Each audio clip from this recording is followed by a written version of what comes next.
안녕하세요. 오늘은 확률 변수와 확률 분포에 대해서 한번 살펴볼까요? 확률 변수가 나온 이유, 확률 분포를 배우는 이유는 세상에 수많은 확률에 대한 이야기들을 숫자로 표현해서 간단하게 수로 분석하기 위해서인데요.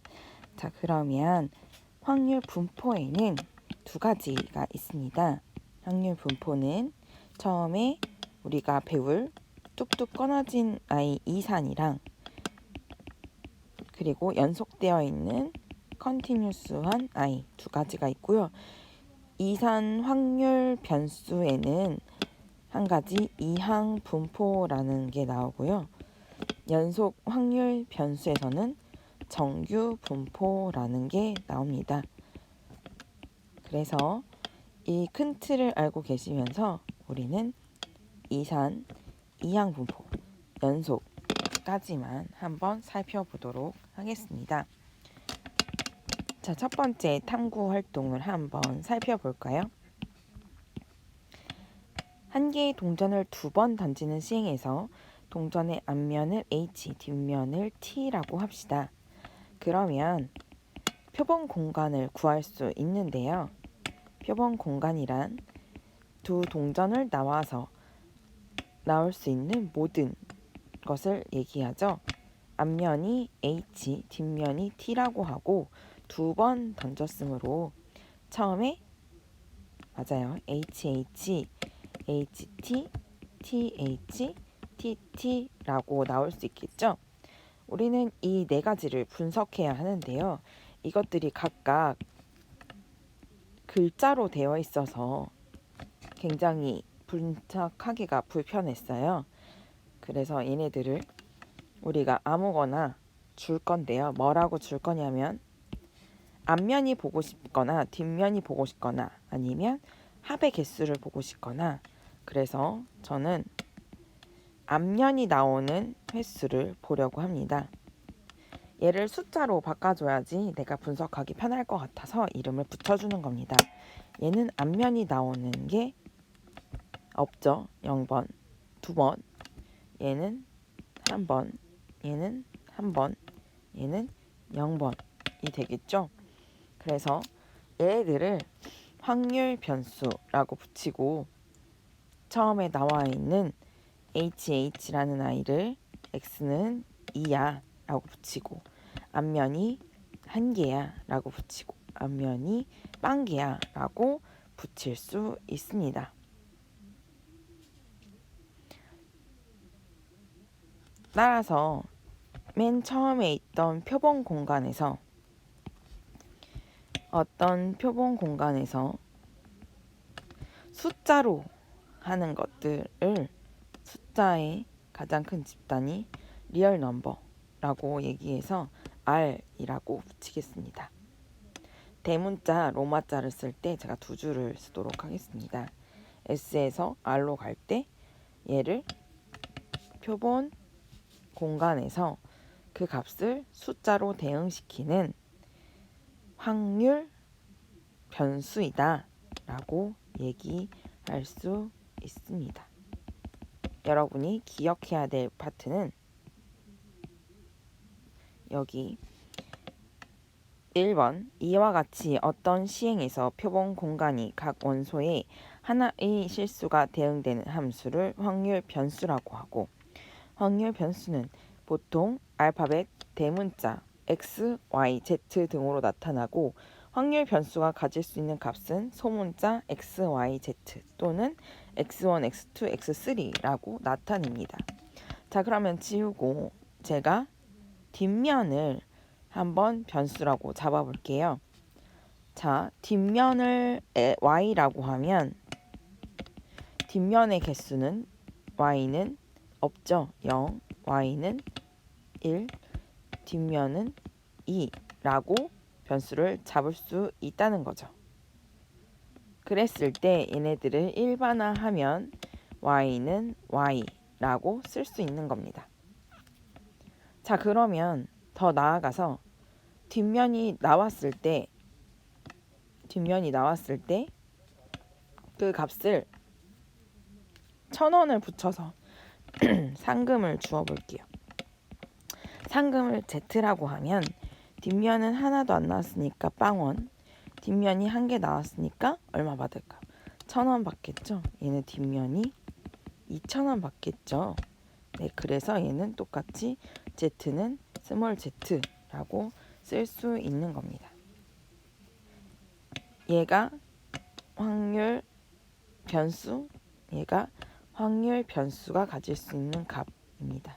얘가 확률 변수, 얘가 지금 확률 변수를 0, 1000, 2000 이렇게 받았죠? 얘가 확률 변수의 값입니다. 따라서 결론은 확률 변수란 어떤 시행의 결과의 표본 공간을 뭐로 나타내는 것이다? 수치화시키는 것이다. 라는 것만 하나 기억하시면 될 것 같습니다. 자, 그러면 문제 1번. 파란 공 4개, 빨간 공 5개가 들어있는 주머니에서 임의로 4개의 공을 꺼낼 때 꺼낸 공의 개수를 확률 변수 x라 하자. x가 가질 수 있는 값을 구하세요 라고 되어 있는데요. 어떻게 할 수 있죠? 네.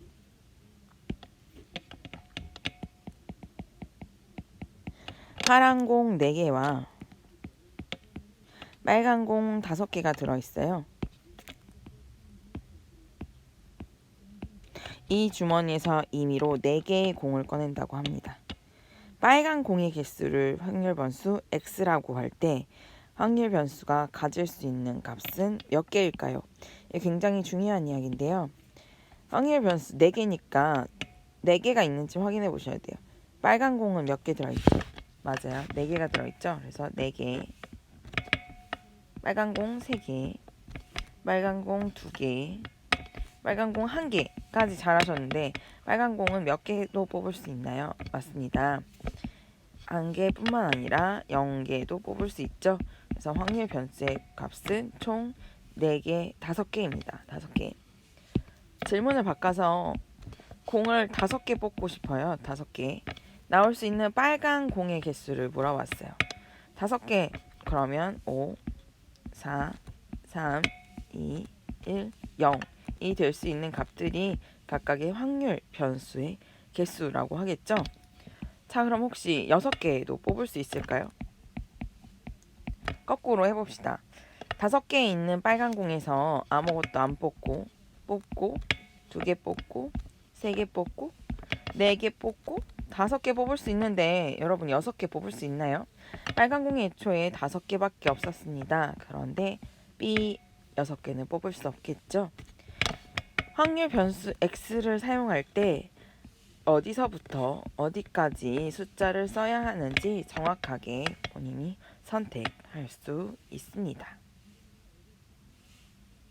확률 변수란 우리가 하고 있는 시행, 공을 뽑는다는 것에서 숫자로 만들어주는 것이 확률 변수라는 의미입니다. 자, 그러면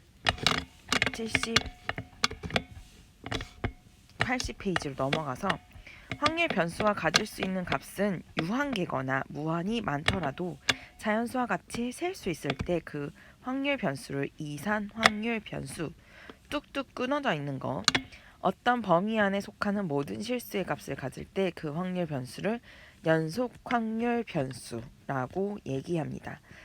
자, 그러면 이것을 우리가 알던 것으로 한번 시행해 볼까요?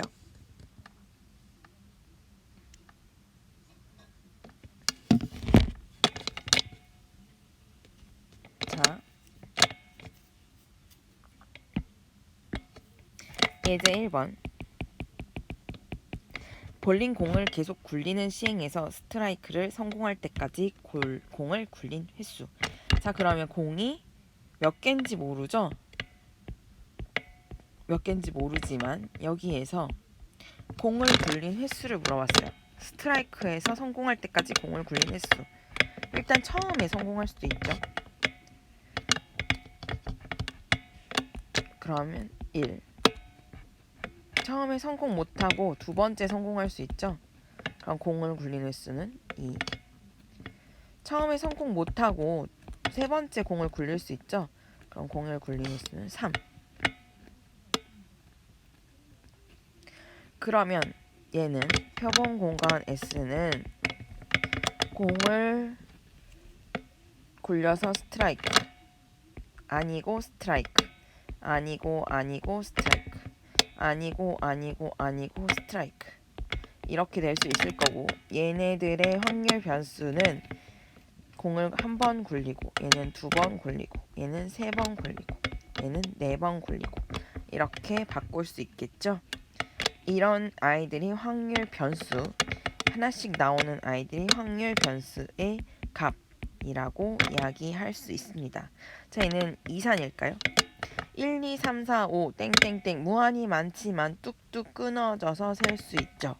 그래서 얘를 뭐라고 하냐면 이산 확률 변수라고 얘기합니다. 뚝뚝뚝뚝 끊어서 얘기했을 때 이산 뚝뚝 끊어져 있다 라고 얘기할 수 있습니다. 두 번째, 7분 간격으로 도착하는 어느 버스를 기다리는 시간을 측정하는 시행에서 버스를 기다리는 시간, 표본 공간이 제가 1분, 2분, 3분, 4분, 7분 기다릴 수 있지만 띄워서 0.25초, 6.25초, 6.295초 등 엄청 많은 숫자를 기다릴 수도 있죠. 그래서 얘는 원소를 모두 다 나열할 수 없기 때문에 0부터 x가 7분까지 기다릴 수 있는 모든 수를 가지고 와야 돼요. 그러면 갈수할 수 있는 x의 값은 0부터 물결로 7까지 쓸 수 있죠. 얘는 뚝뚝 끊어져 있나요? 물결로 되어 있죠. 그래서 얘는 뚝뚝 끊어져 있지 않다 라고 해서 연속 확률 변수라고 이야기할 수 있습니다. 자, 오늘 했던 이야기 다시 마무리해 보도록 하죠. 확률 분포는, 자 여기 보세요. 확률 분포는 두 가지가 있는데요. 하나는 연속, 하나는 이산. 확률 변수의 뜻은 어떤 표본 공간에서 나올 수 있는 시행들을 하나의 숫자로 대응되는 걸 확률 변수의 뜻을 수치화라고 얘기할 수 있고, 문제 1번에서 각 확률 변수가 나오는 숫자들을 보려면 개수와 뽑는 것의 개수 또한 봐야 되고, 예제 1번 얘네들의 표본 공간이 뚝뚝 끊어져 있으면 이산이고 표본 공간이 물결로 이어져 있으면 연속 확률 변수이다. 잘 기억하시겠죠? 80페이지 문제 2번을 풀어보고 다음 시간에는 이산 확률 변수의 확률 분포의 표를 읽는 방법과 그래프, 확률 질량 함수를 작성하는 방법에 대해서 배워오도록 하겠습니다.